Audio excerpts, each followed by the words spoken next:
Hey everybody, my name's Annette. Welcome to my channel, Every Box Matters, where I want to encourage you to pack a shoebox for Operation Christmas Child and share the love of Jesus with children around the world. And to go along with that, I want to share with you a testimony of a child. Over the past few weeks, I haven't done videos in a while, but I have been busy doing things related to Operation Christmas Child, shopping and such. But we had a fundraiser at our church, a ladies' dinner for missions. It's called Women on Mission, and we have a dinner called Tables of Grace.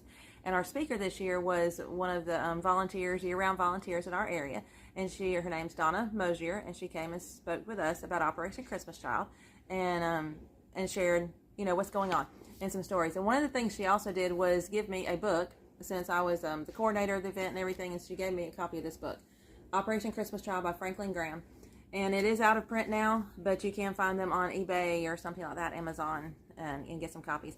So it's the history of how Samaritans first started, and then it's full of testimonies too. I'm about halfway through it, but I wanted to share one of the testimonies at the front to help you understand a little bit more about Operation Christmas Child, and and the impact it can have on a life. I love the testimonies because that's motivating about why we do this. I know it shares God's love, but is it making a difference? So this started, Operation Christmas Child, in 1993. And the first place they went to was to Bosnia. And of course, Bosnia at that time was a war-torn country. They were going through a lot of problems. And this is a story about a girl I'll call Lila, because I can't really pronounce her that well. She's a 12-year-old girl.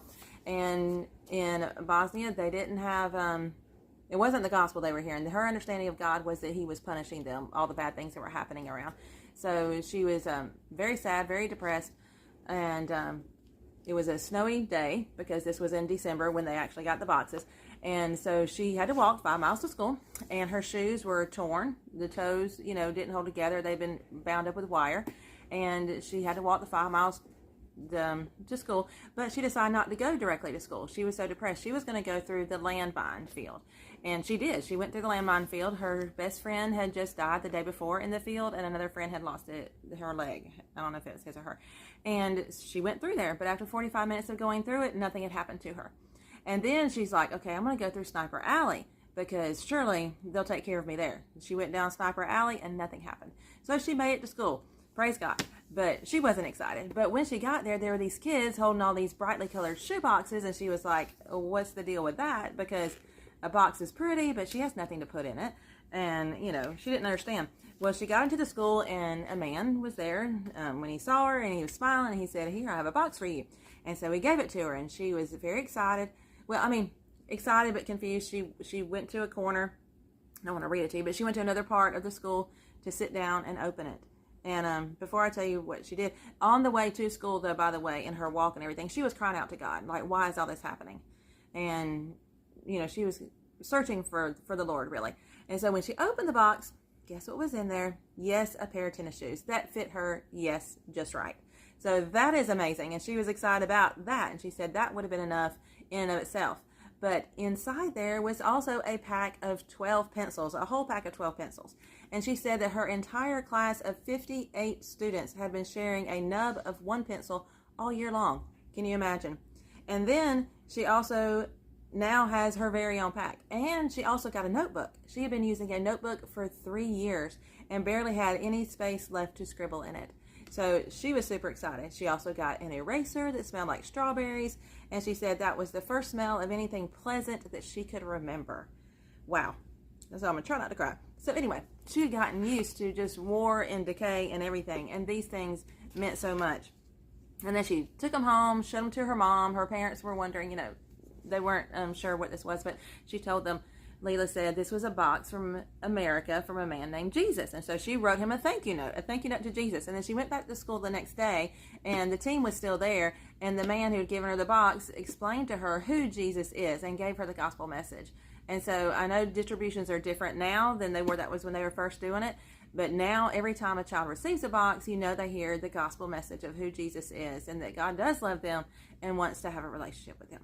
So that's a little bit there. And then since then, after receiving that box, after a while, circumstance happened. She doesn't tell the whole story how it happened, but she became a Christian, and she came to America, and she has a family now, and it's been 20 years. Well, in the writing of this book, it was 20 years later. And she and her family now pack 1,500 boxes to send to kids around the world. So don't give up. Keep pressing on. Your shoe boxes do impact people. Impact these kids and their families.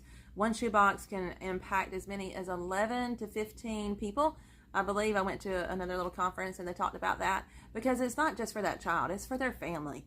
And I mean, it impacts them, seeing God's love through this gift and how it goes, how it's shared. And then of course, they sometimes then will come to church, or a church will be built in the community if there's not one, because other churches, from an outside village are, sponsoring this to a village farther away, and so on. So it does matter, and it does make a difference. So I want to show you now some of the things I've been working on. Behind me are pencil packs. So I'm going to show you that real quick. Okay, I'm going to show you my pencil packs from this view. I'm not going to take them all out because you kind of know what's in them. I just want to show you what I've been doing. I've got these 2.5 gallon bags and did a bunch of pencil packs, and then I put in each bag the age group this is for. This is 2 to 4 year old boys, and there's 9 in here. And these are the ones that I showed on another little clip that were from Office Depot for 75 cents a piece. They came with 6 pencils and the glue stick and highlighters and all that. So I put those in here. For the little kids, for 2 to 4 year olds, I did take out the highlighter and the pens so I can use them for other pencil packs, because I figure the 2 to 4 year olds really don't need it.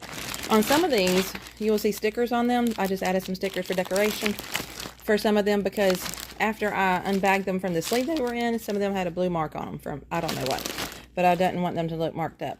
So that is the 2 to 4 year olds. Boys, all the boys got the plain boxes, plain Ziploc, whatever you call it, pencil pouches.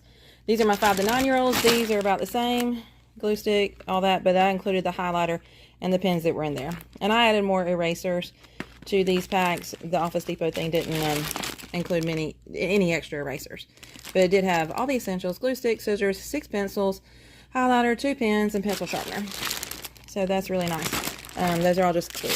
And then for the 10 to 14 year old boys, I added a calculator to each one of them, and I did have some of the large erasers still, and then the pencil caps. And I did add some extra sharpeners just so they'll have more. And then in this bag, I had my colored pencils already, so I put them in here so I know they're ready to go with this when I pack it. I am going to put crayons in all my boxes, crayons or colored pencils. But at the time I was doing this, I didn't have all my school supply stuff yet because it went on sale. Okay, these are the girls. These are slightly different because I had bought these really pretty pencil bags at Christmas clearance, and I had a video showing you where I got those. It was 75 cents. So I packed all these. These are the 2 to 4 year old girls, so they have the pencils, scissors, glue, sharpener, and erasers. And that's what all those are. And then my 5 to 9 year olds, I have more in this thing. I labeled it, and then these have the highlighters included with them as well. Extra than that, highlighters and pens. And then for my 10 to 14 year old girls, I included a calculator and big scissors. I had gotten a bunch of these after, these are the ones I got from Dollar Tree after Dollar General after Christmas. But if I can include a sewing kit, which I try to on most of them, I'll go ahead and put the scissors in here because I know they'll have a pair of good scissors. If I put the scissors in the sewing kit, I know I'm giving everybody scissors in my school supplies. So this way they're in the school supplies and not in the sewing kit. But, you can do it how you want to. Because my sewing kit, I put a bag with the sewing kit, needles and thread stuff, and some material. And then the scissors are in here. So those are nice size scissors for material. Something else I worked on was doing my hygiene kits. So once again, a big bag. These are the girls 2 to 4. And the 2 to 4 year old girls, I have a comb, a toothbrush, and a washcloth. And these are wipes. I got a bunch of these. Basically, I got a bunch of those free. So I put 2 of those in each one of these. That's the 2 to 4 year old girls. These are the 5 to 9 year old girls. They have a wide tooth comb. I also added, these are a little extra. I put some of the hair stuff in there with them. And a bigger comb. They all have chapstick in there. They have a fingernail file, I believe. Do they have fingernail files? I know the 10 to 14s do. These also have a slap bracelet. Just a little bit that I could do extra for them. Mainly the hair stuff, comb, slap bracelet. I don't know if they all have that. And the chapstick. And then all those wipes. Then I have my 10 to 14-year-old girls. So here are my 10 to 14-year-old girls. These have washcloth toothbrushes, these hygiene wipes, fingernail files, the chapstick, and there are clippers. There's clippers in them too. Usually that's in there. And then also, some of them have something extra. Oh, tweezers, because I got some kits with tweezers and some with the stick, you know, the little pointy stick. Anyway, I divided up things to go in different bags. But they all have tweezers. Not tweezers. Clippers at least. And the comb, the chapstick, the toothbrush, the washcloth. So that's my 10 to 14-year-old girls. And this is the boys. So 2 to 4 boys. Pretty similar to the girls. Just try to get more boy-type colors. And those bags are ready for them.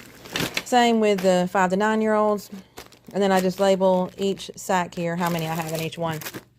And then here's my older ones. So see, there's the stick for the older kids, you know, that can clean your nails, clippers and nails. They either got big clippers or small clippers, you know, chapstick, combs, all that.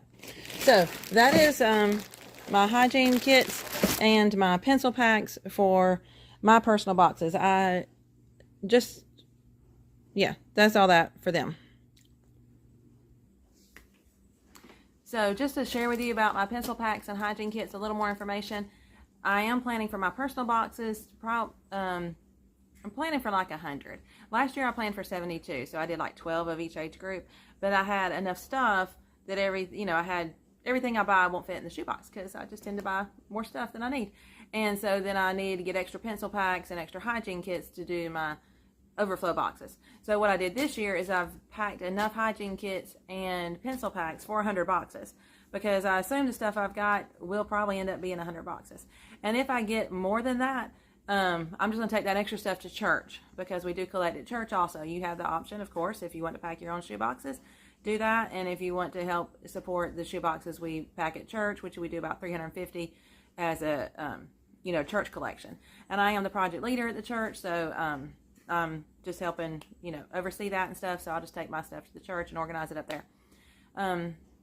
Yeah, because any kind of way that a shoebox can be packed is a good thing, whether as a church collection or individually. And I don't want to say, as the project leader, say, we're only doing this through the church. You can't pack your own shoeboxes because that wouldn't be right to me. Of course, I want people to have the joy, whichever way they enjoy doing it. I want them to have the joy of packing a shoebox. And we will have a packing party too. In fact, we had one last year and it went pretty well. It was the first time that we had done this. And so I think it went well. And Annabeth had helped me a lot on watching her video of how they did it. And she showed another video. And I actually have a video I need to put together of what we did. And I learned some things about what I want to do this year. So anyway, all that to say is, no matter how many boxes you're doing, 1 or 100, every box matters. Hey, surprise, this is a PS. I just thought of a few more things I wanted to add in my video. A minute ago, I was talking about our church and the shoe boxes that we collected last year. I said that we had 350 that we were doing like as church collection, and then everybody else could bring what they wanted to. And in total, we ended up having 758 boxes last year, which was wonderful. That's the most we've ever had. It was very exciting. So I'm thrilled about that. And our church attendance is an average of about 100 people. So it was really exciting. It's just awesome. So I'd love to see how God just multiplies. You make the shoe boxes and you collect stuff, and it just multiplies into more than you think it will. And then I want to talk about another little note about hygiene kits. I don't put soap in mine. I usually don't in general, but Operation Christmas Child did make an announcement, and you may have heard of the people talk about that over the next few years they'll be phasing out soap and hygiene kits because it does slow down customs. It's an item that, goes on skin, and so there's going to be more looking into it when it goes into different countries and stuff. So in order to expedite the boxes to get through customs faster, then not having soap would help do that. So that's why soap will not be sent in the future. You still can this year if you have some. Do it if that's your thing, but that is coming up, and that's why soap will not be sent. And then also I mentioned at the beginning about a ladies dinner fundraiser we had. I just wanted to touch a little bit on that. Our ladies group at church has a dinner every year that is supporting missions in some way or another, and usually so we have the tickets and we sell the tickets, and the ticket money goes toward Samaritan's Purse. And there's a Christmas gift catalog, and you can buy goats and chickens and different things like that to support places that Samaritan's Purse serves. So that's one thing we do as Women on Mission. We stop like the next month, and we meet, and we divide up the money, and the number amount, and we all pick stuff out of the catalog, and it's a lot of fun to see where people want to send the money to. And then I told you we had a speaker talk about Operation Christmas Child, so we also had an extra opportunity for people to give if they wanted to give towards the mission being shared, which was Operation Christmas Child this time. So if anybody wanted to give to that, then that money was going to be given to our church collection for the shoe boxes we're packing as a church. So we did have money given, and over $1,000 was given towards the shoe boxes for us to pack at church. So that was really exciting. So that's another way, maybe if you're thinking about how can you get more support for Operation Christmas Child at your church or more funds, that's what we did this year. And in the past, we've done other dinners and other missionaries or mission projects people speak about, and we give toward that. But anyway, that was what we did this time for our ladies' dinner, and it helped Operation Christmas Child. So anyway, once again, I hope this helps you and encourages you to pack a shoebox, whether 1 or 100. Every box matters.